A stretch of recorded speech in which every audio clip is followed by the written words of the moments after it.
Ici Radio Taïwan International. Tout de suite, Meg Wang vous propose l'émission Retour à la source. Et aujourd'hui, une émission à redécouvrir. Bonjour à tous, notre émission d'aujourd'hui est dédiée aux algues taïwanaises à travers la rencontre avec le chercheur Zhang Ruishen au Centre d'excellence pour les océans de l'Université nationale de l'océan de Taïwan qui vient de publier un livre illustré dédié aux algues. De la période précambrienne, il y a 3 milliards 200 millions d'années, à la période Crétacée, il y a 70 millions d'années, les algues sont apparues à chaque différente période et se sont multipliées. Les algues sont parmi les organismes les plus anciens de la planète. Bien que l'île principale de Taïwan soit entourée des mers, en raison de nombreux facteurs, les espèces et les quantités d'algues ne sont pas réparties de manière homogène le long des côtes. Zhang Ruishen est l'un des rares chercheurs taïwanais à étudier à la fois les macro-algues et les algues microscopiques, et cela depuis des décennies. Il vient de publier le livre illustré qui présente à la fois des algues mais également des herbiers marins, et cela avec un objectif précis. L'idée de mon ouvrage vient du fait que les Taïwanais mangent beaucoup d'algues et Taïwan possède de très nombreuses algues. Mais très peu de Taïwanais savent que la quasi-totalité des algues que nous consommons sont importées. Mon ouvrage vise ainsi à faire connaître les algues qui vivent à Taïwan et leur valeur économique.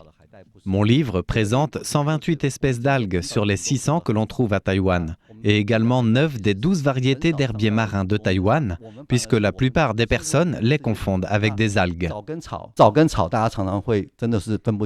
La confusion peut se faire facilement entre les algues et les herbiers marins pour des personnes ordinaires. Mais même pour un chercheur comme Zhang Ruishen, qui étudie des algues depuis le niveau master-doctorat jusqu'à aujourd'hui, la réalisation de son livre illustré sur les algues reste difficile compte tenu de l'évolution de la recherche dans ce domaine. Lorsque j'ai commencé mon livre, j'avais sélectionné environ 180 espèces d'algues. Or, je me suis rendu compte en faisant ce travail que la classification des algues a beaucoup évolué ces dernières années. Je peux prendre l'exemple du Pyropia, un genre d'algues rouges que les Taïwanais appellent couramment les zhucai, littéralement les légumes mauves. Le zhucai que je connaissais est désormais classé dans 4 familles différentes. Il a donc fallu que je réétudie les zhucai que j'avais en photo. J'ai dû retourner à la plage où j'avais pris ces algues en photo, les cueillir afin de faire une analyse de biologie moléculaire. La classification des algues a connu énormément de changements ces dernières années grâce à la biologie moléculaire. On peut s'en rendre compte avec la date inscrite à côté des noms scientifiques des espèces d'algues. Beaucoup datent d'après 2018. À Taïwan, les algues sont essentiellement visibles sur la côte nord, la côte est et le sud du pays. Mais comme les algues ne se récoltent généralement une fois par an, elles ne se voient pas pendant toute l'année sur les côtes taïwanaises. Ce qui explique quelque part la raison pour laquelle Taïwan doit plutôt dépendre de l'importation des algues pour répondre à la demande du marché. Nous retrouvons Zhang Ruishen, spécialiste des algues à Taïwan. Les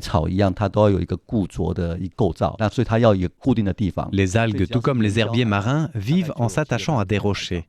Par conséquent, il est possible d'observer des algues sur les côtes rocheuses de Taïwan. Chaque année, après l'arrivée de la mousson du nord-est en hiver, la température baisse et les algues qui sont difficilement visibles des autres saisons apparaissent.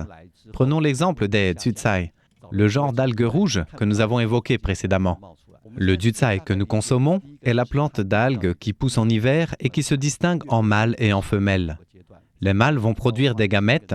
La rencontre des gamètes de sexes différents donne des zygotes diploïdes de taille minuscule qui flottent en mer et s'attachent à un lieu.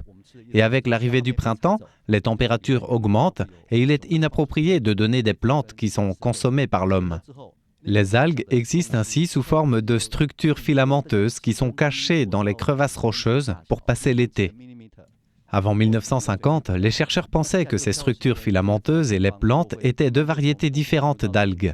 Il faut attendre l'équinoxe d'automne et le rafraîchissement des températures pour voir les spores de ces structures filamenteuses trouver de nouveaux lieux pour s'attacher et ce qui donne ensuite des plantes de zhucai que nous consommons. C'est une spécialiste britannique qui a découvert cela lorsqu'elle a retrouvé un coquillage enveloppé par des fibres rouges sur la plage. Elle l'a ainsi ramené au laboratoire pour faire pousser cette algue. La chercheure britannique a ainsi publié sa recherche dans les années 40. C'est une recherche qui a émerveillé les Japonais, qui étaient l'un des premiers peuples à cueillir les Jutsai à la plage. Ils installaient une sorte de filet pour que les algues y poussent après l'équinoxe d'automne, sans en savoir la raison. Et avec la guerre qui a détruit les côtes rocheuses, la récolte des algues était devenue mauvaise. Et les Japonais en ont découvert la raison grâce à cette recherche britannique. Cela a donné naissance à l'élevage des algues par la suite au Japon.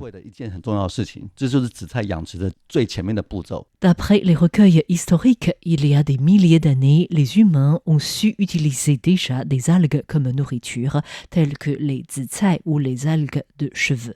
À Taïwan, une dizaine d'espèces d'algues sont comestibles et on peut les consommer généralement dans les restaurants au bord des mers. Ces algues contiennent des nutriments essentiels pour le corps humain comme des acides aminés ou protéines et en termes d'utilisation médicinale, les algues ont été répertoriées comme plantes médicinales dans des livres anciens sur les herbes comme le fameux Bencao Gangmu, littéralement classe et ordre des plantes médicinales du XVIe siècle.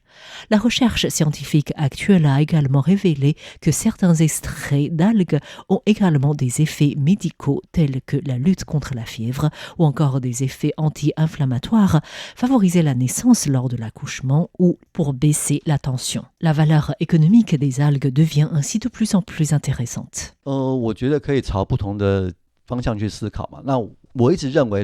J'ai toujours pensé que pour mieux exploiter la valeur économique des algues, il fallait procéder à leur élevage afin d'avoir suffisamment de quantité pour répondre aux besoins du marché.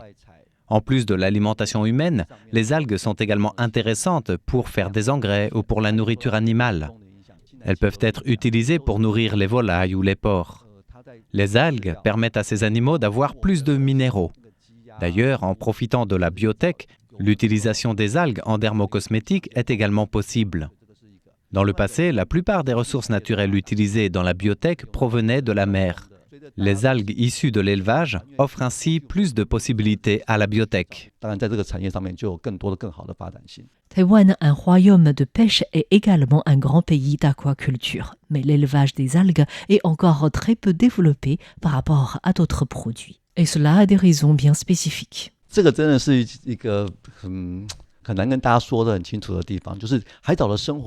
À la différence des plantes, l'élevage d'algues est plus difficile.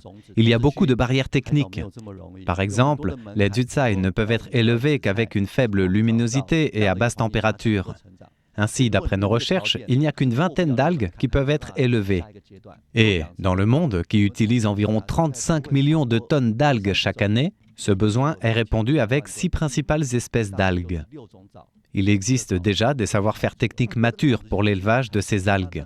Parmi les 6 espèces, la plus importante est la Chacarina japonica, une espèce d'algue brune connue sous le nom de haitai en chinois et de kombu en japonais. La consommation annuelle est de 12 millions de tonnes. La Chine est le principal pays producteur de cette algue. La deuxième espèce d'algue est le Kappa ficus, dont la production avoisine les 10 millions de tonnes par an. Cette algue est moins consommée directement par l'homme. Sa principale utilisation consiste à extraire le carragénane qui sert d'agent épaississant et stabilisateur dans l'industrie alimentaire. L'élevage de cette algue a commencé il y a 20 ans environ. Et le pays qui élève le plus cette algue est l'Indonésie. Dans notre laboratoire, nous tentons d'élever des algues endémiques. Et actuellement, nous avons environ 10 espèces d'algues qui peuvent être élevées, avec d'ailleurs une production annuelle. La recherche sur les algues à Taïwan remonte au recensement des algues le long des côtes taïwanaises par des chercheurs étrangers il y a une centaine d'années. Certaines nouvelles espèces ont été publiées et été nommées avec le nom Formosa. Mais jusqu'à présent, la recherche sur les algues à Taïwan est encore un domaine peu développé selon le professeur Zhang Ruisheng qui invite les Taïwanais à connaître ce monde fascinant.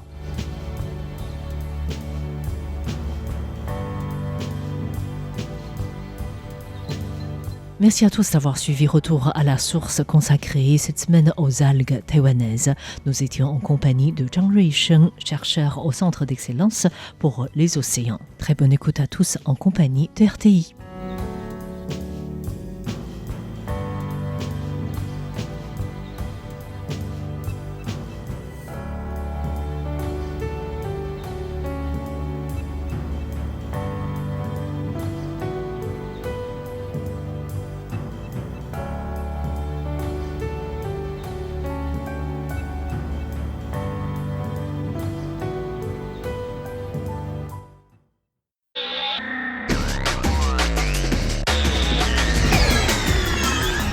Vous êtes à l'écoute de Radio Taïwan International.